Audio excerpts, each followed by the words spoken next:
بسم اللہ الرحمن الرحیم۔ ناظرین، آج کا پانچواں اور آخری ویلاگ یقرض اللہ قرضا حسنا۔ معارف و مسائل، معارف القرآن جلد اول پیج 600، سورۃ البقرہ نمبر 2، آیت نمبر 245۔ ناظرین، قرآن کریم کا ترجمہ، تشریح اور تفسیر ہم آپ کے سامنے رکھ رہے ہیں۔ رائٹر ہیں اس کتاب کے مولانا حضرت مولانا مفتی محمد شفیع صاحب رحمۃ اللہ علیہ، مفتی اعظم پاکستان۔ معارف القرآن جلد اول، سورۃ الفاتح سے لے کر سورۃ البقرہ، پارہ اول تا پارہ تیسرا، رکوع 8واں۔ بسم اللہ الرحمن الرحیم۔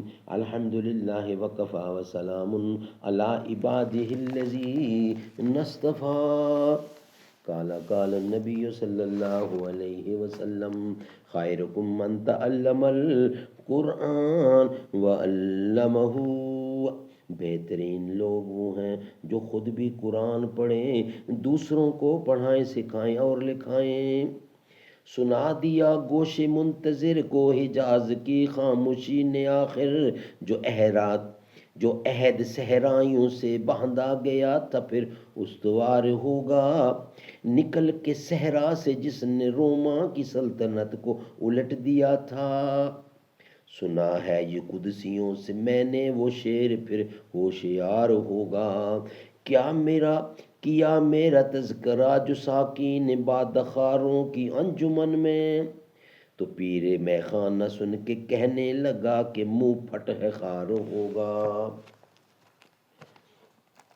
معارف و مسائل، یہ ہیڈنگ ہے۔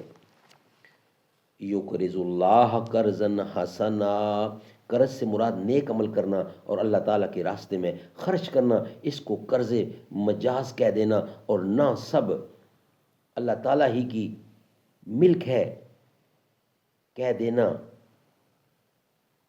ورنہ سب اللہ ہی کی ملک ہے، اللہ تعالیٰ ہی کی ملک ہے۔ مطلب یہ ہے کہ جیسے قرض کا عوض ضرور دیا جاتا ہے، اسی طرح تمہارے انفاق کا عوض ضروری ملے گا۔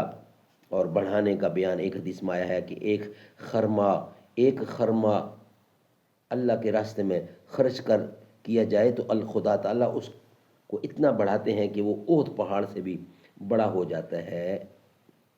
اللہ تعالیٰ کو قرض دینے کا یہ بھی مطلب بیان کیا گیا ہے کہ اس کے بندوں کو قرض دیا جائے اور ان کی حاجت برآری کی جائے چنانچہ حدیث میں قرض دینے کی بہت فضیلت وارد ہوئی ہے۔ رسول اکرم صلی اللہ علیہ وسلم ارشاد فرماتے ہیں، ما من مسلم یقرض مسلما قرضا مرتا الکانا کصدقۃ مرتین۔ جو مسلمان دوسرے مسلمان کو قرض دیتا ہے، یہ قرض دینا اللہ کے راستے میں اس مال کے 2 دفعہ صدقہ کرنے کے برابر ہے۔ سبحان اللہ، سبحان اللہ۔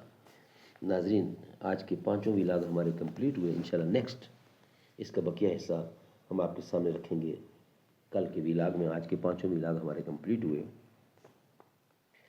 حلیمہ کو پہنچی خبر آمنہ کی، میرے گھر میں آؤ حضور آ گئے ہیں۔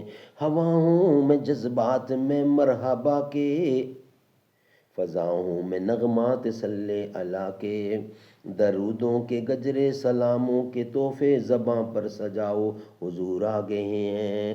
سما ہے ثنائے حبیب خدا کا، یہ میلاد ہے سرور انبیاء کا، نبی کے گداؤ سب ایک دوسرے کو گلے سے لگا ہو حضور آ گئے ہیں۔